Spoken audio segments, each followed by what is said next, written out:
What I want to do today is to spend some time talking about some stuff that's sort of giving me a little bit of existential angst, for lack of a better word, over the past couple of years.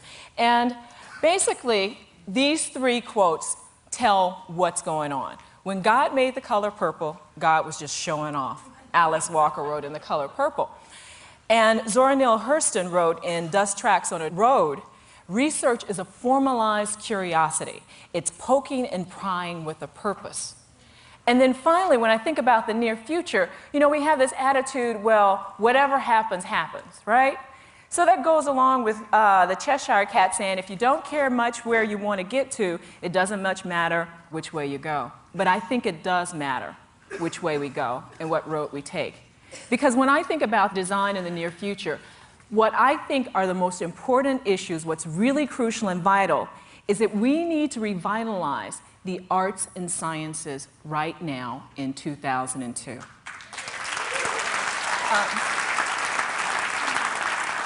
If we describe the near future as 10, 20, 15 years from now, that means that what we do today is going to be critically important, because in the year 2015, in the year 2020, 2025, the world, our society, is going to be building on the basic knowledge and abstract ideas, the discoveries that we came up with today. Just as all these wonderful things we're hearing about here at the TED conference that we take for granted in the world right now were really knowledge and ideas that came up in the 50s, the 60s, and the 70s. That's the substrate that we're exploiting today, whether it's the internet, genetic engineering, laser scanners, guided missiles, fiber optics, high-definition television, sensing, remote sensing from space, and the wonderful remote sensing photos and that we've seen 3D weaving, TV programs like Tracker and Enterprise, CD Read, Write, Drives, Flat Screen, Alvin Ailey's Sweet Otis, or Sarah Jones' Your Revolution Will Not Be Between These Thighs, which, by the way, is banned by the FCC, or ska. All of these things, without question, almost without exception, are really based on ideas and abstract and creativity from years before. So we have to ask ourselves, what are we contributing to that legacy right now? And when I think about it, I'm really worried. To be quite frank, I'm concerned. I'm skeptical that we're doing very much of anything. We're, in a sense, failing to act in the future. We're purposefully, consciously being laggards. We're lagging behind. Frantz Fanon, who was a psychiatrist from Martinique, said, each generation must, out of relative obscurity, discover its mission and fulfill or betray it. What is our mission? What do we have to do? I think our mission is to reconcile, to reintegrate science and the arts. Because right now, there's a schism that exists in popular culture. You know, people have this idea that science and the arts are really separate. We think of them as separate and different things. And this idea was probably introduced centuries ago, but it's really becoming critical now.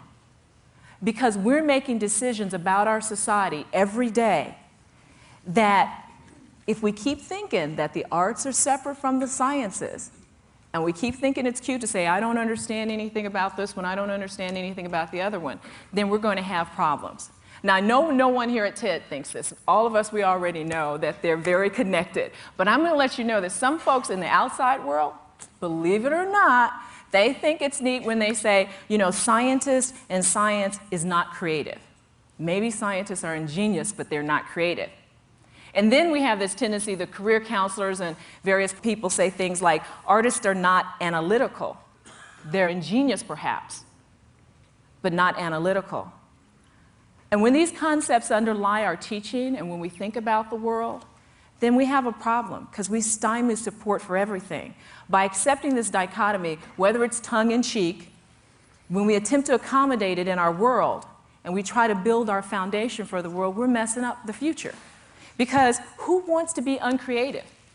Who wants to be illogical? Talent would run from either of these fields if you said you have to choose either, and then they're going to go to something where they think, well, I can be creative and logical at the same time. Now, I grew up in the 60s, and I'll admit it, actually, my childhood spanned the 60s, and I was a wannabe hippie, and I always resented the fact that I wasn't really old enough to be a hippie. And I know there are people here, you know, the younger generation who want to be hippies, but people talk about the 60s all the time, and they talk about the anarchy that was there. But when I think about the 60s, what I took away from it was that there was hope for the future. We thought everyone could participate. There were wonderful, incredible ideas that were always percolating. And so much of what's cool or hot today is really based on some of those concepts, whether it's, you know, people trying to use a prime directive from Star Trek being involved in things, or again, that three-dimensional weaving and fax machines that I read about in my weekly readers, that the technology, the engineering was just getting started. But the 60s left me with a problem. You see, I always assumed I would go into space because I followed all of this. But I also love the arts and sciences. You see, when I was growing up as a little girl and as a teenager, I loved designing and making doll clothes and wanting to be a fashion designer. I took art and ceramics. I loved dance.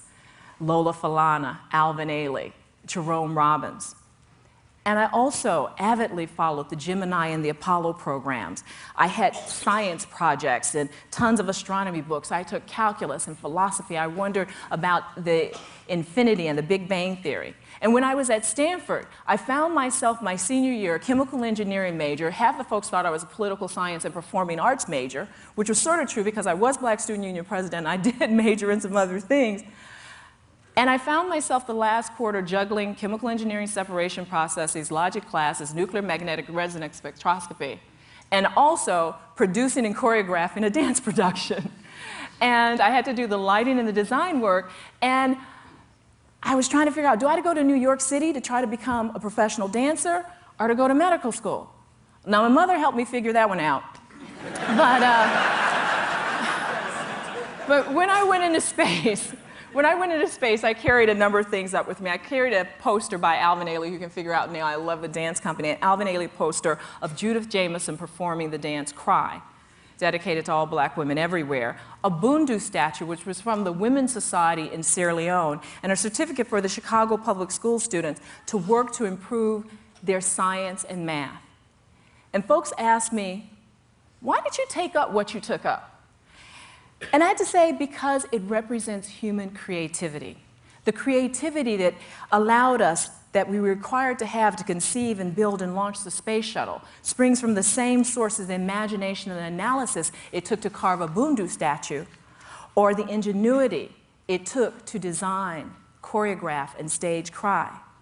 Each one of them are different manifestations, incarnations of creativity, avatars of human creativity. And that's what we have to reconcile in our minds, how these things fit together. The difference between arts and sciences is not analytical versus intuitive, right? E equals mc squared required an intuitive leap, and then you had to do the analysis afterwards. Einstein said, in fact, the most beautiful thing we can experience is a mysterious. It is the source of all true art and science. Dance requires us to express and want to express the jubilation in life, but then you have to figure out exactly what movement do I do to make sure that it comes across correctly. The difference between arts and sciences is also not constructive versus deconstructive, right? A lot of people think of the sciences as deconstructive. You have to pull things apart. And yeah, subatomic physics is deconstructive. You literally try to tear atoms apart to understand what's inside of them. But sculpture, from what I understand from great sculptors, is deconstructive because you see a piece and you remove what doesn't need to be there. Biotechnology is constructive. Orchestral arranging is constructive. So in fact, we use constructive and deconstructive techniques in everything. The difference between science and the arts is not that they are different sides of the same coin even, or even different parts of the same continuum, but rather they're manifestations of the same thing. Different quantum states of an atom, or maybe if I want to be more 21st century, I could say that they're different harmonic resonances of a superstring, but we'll leave it alone. They spring from the same source. The arts and sciences are avatars of human creativity. It's our attempt as humans to build an understanding of the universe, the world around us. It's our attempt to influence things, the universe internal to ourselves and external to us. The sciences, to me, are manifestations of our attempt to express or share our understanding, our experience to influence the universe external to ourselves. It doesn't rely on us as individuals. It's a universe as experienced by everyone. And the arts manifest our desire, our attempt to share or influence others through experiences that are peculiar to us as individuals. Let me say it again another way. Science provides an understanding of a universal experience, and arts provides a universal understanding of a personal experience. That's what we have to think about, that they're all part of us, they're all part of a continuum. It's not just the tools, it's not just the sciences, the mathematics and the numerical stuff and the statistics, but because we heard very much on this stage, people talked about music being mathematical, right? Arts don't just use clay, aren't the only ones that use clay, light and sound and movement. They use analysis as well.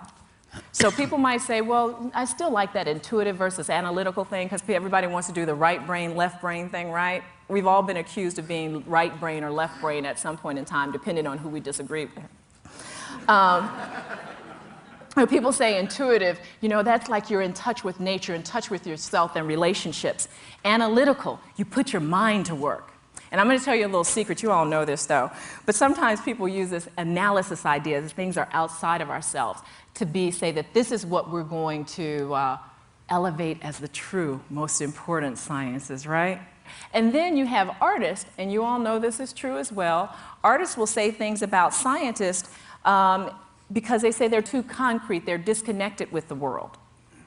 But we've even had that here on stage, so don't act like that you all don't know what I'm talking about. We had folks talking about the Flat Earth Society and flower arrangers. So there's this whole dichotomy that we continue to carry along even when we know better.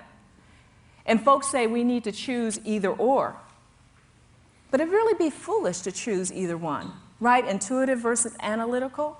That's a foolish choice. It's foolish just like trying to choose between being realistic or idealistic. You need both in life. Why do people do this? I'm just going to quote a molecular biologist, Sidney Brenner, who's 70 years old, so he can say this. He said, it's always important to distinguish between chastity and impotence. Now, I want to share with you a little equation, okay? How do understanding science and the arts fit into our lives and what's going on and the things that we're talking about here at the design conference. And this is a little thing I came up with. Understanding and our resources and our will cause us to have outcomes. Our understanding is our science, our arts, our religion, how we see the universe around us. Our resources, our money, our labor, our minerals, those things that are out there in the world that we have to work with. But more importantly, there's our will. This is our vision, our aspirations of the future, our hopes, our dreams, our struggles and our fears, our successes and our failures influence what we do with all of those. And to me, design and engineering, craftsmanship and skilled labor are all the things that work on this to have our outcome, which is our human quality of life. Where do we want the world to be? And guess what? Regardless of how we look at this, whether we look at arts and sciences are separate or different, they're both being influenced now and they're both having problems. I did a project called Seeing the Future, Science, Engineering, and Education, and it was looking at how to shed light on most effective use of government funding. We got a bunch of scientists in all stages of their careers. They came to Dartmouth College where I was teaching, and they talked about, with theologians and financiers, what are some of the issues of public funding for science and engineering research? What's most important about it? There's some ideas that emerged that I think have really powerful parallels to the arts. The first thing they said was that the circumstances that we find ourselves in today, in the sciences and engineering that made us the world leaders, is very different than the 40s, the 50s, and the 60s, and the 70s when we emerged the world leaders, because we're no longer in competition with fascism, with Soviet-style communism. And by the way, that competition wasn't just military, it included a social competition and political competition as well that allowed us to look at space as one of those platforms to prove that our social system was better. Another thing they talked about was the infrastructure that supports the sciences is becoming obsolete. We look at universities and colleges, small, mid-sized community colleges across the country, their laboratories are becoming obsolete. And this is where we train most of our science workers and our researchers and our teachers, by the way. And then that there's a media that doesn't support the dissemination of any more than the most mundane and inane of information. There's pseudoscience, crop circles, alien autopsy, haunted houses are disasters. And that's what we see. And this isn't really the information you need to operate in everyday life and figure out how to participate in this democracy and determine what's going on. They also said that there's a change in the corporate mentality. Whereas government money had always been there for basic science and engineering research, we also counted on some companies to do some basic research. But what's happened now is companies put more energy into short-term product development than they do in basic engineering and science research. And education is not keeping up. In K through 12, people are taking out wet labs. They think if we put a computer in the room, it's going to take the place of actually we're mixing the acids, growing the potatoes. And government funding is decreasing in spending, and then they're saying, let's have corporations take over, and that's not true. Government funding should at least do things like recognize cost benefits of basic science and engineering research. We have to know that we have a responsibility as global citizens in this world. We have to look at the education of humans. We need to build our resources today to make sure that they're trained so that they understand the importance of these things. And we have to support the vitality of science. And that doesn't mean that everything has to have one thing that's going to go on or we know exactly what's going to be the outcome of it. But that we support the vitality and intellectual curiosity that goes along. And if you think about those parallels to the arts, the competition with the Bolshoi Ballet spurred the Joffrey and the New York City Ballet to become better.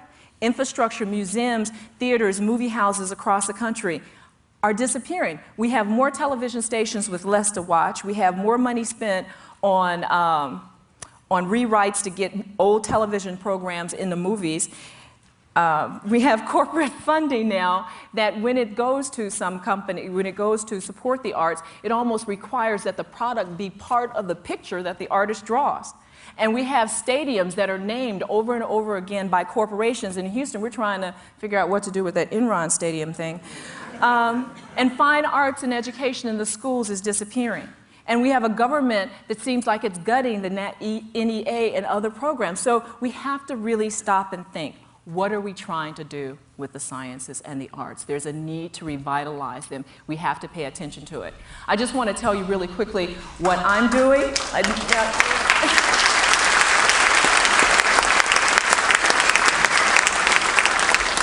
I want to tell you what I've been doing a little bit since, is I feel this need to sort of integrate some of the ideas that I've had and run across over time.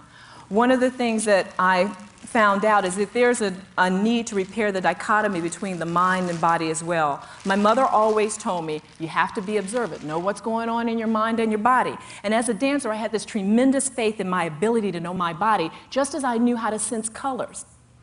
Then I went to medical school, and I was supposed to just go on what the machine said about bodies. You know, you would ask patients questions, and some people tell you, don't listen to what the patient said. We know that patients know and understand their bodies better, but these days we're trying to divorce them from that idea. We have to reconcile the patient's knowledge of their body with physicians' measurements. We had someone talk about measuring emotions and getting machines to figure out what to keep us from acting crazy. Right? No, we shouldn't use machines to measure road rage and then do something to keep us from engaging in it. Maybe we can have machines help us to recognize that we have road rage, and then we need to know how to control that without the machines. We even need to be able to recognize that without the machines. What I'm very concerned about is how do we bolster our self-awareness as humans, as biological organisms. Michael Motion spoke of having to teach and learn how to feel with my eyes, to see with my hands. We have all kinds of possibilities to use our senses by, and that's what we have to do. That's what I want to do, is to try to use bioinstrumentation, those kind of things to help our senses and what we do. And that's the work I've been doing now as a company called BioSentient Corporation. I figured I'd have to do that ad because I'm an entrepreneur, because entrepreneur says that that's somebody who does what they want to do and because they're not broke enough that they have to get a real job. But That's the work I'm doing, is Biocentric Corporation, trying to figure out how do we integrate these things. Let me finish by saying that my personal design issue for the future is really about integrating, to think about that intuitive and that analytical. The arts and sciences are not separate. High school physics lesson before we leave, high school physics teacher used to hold up a ball.